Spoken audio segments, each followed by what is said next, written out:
Nakivale is one of the settlements in Uganda which has many refugees, and Mugenyi community is one of the villages found in Lubanda sub-base camp, and it is having many natives living there. And on top of that, we are privileged to have a health world in that village, whereby it provides free internet and tablets to learn. For example, in this group, we managed to learn how to make soap, and today they are putting it into practice.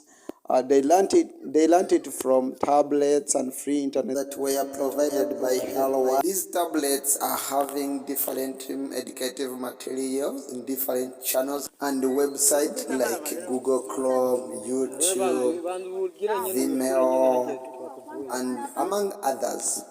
In nutshell, therefore, we thank the service given to Mugenyi.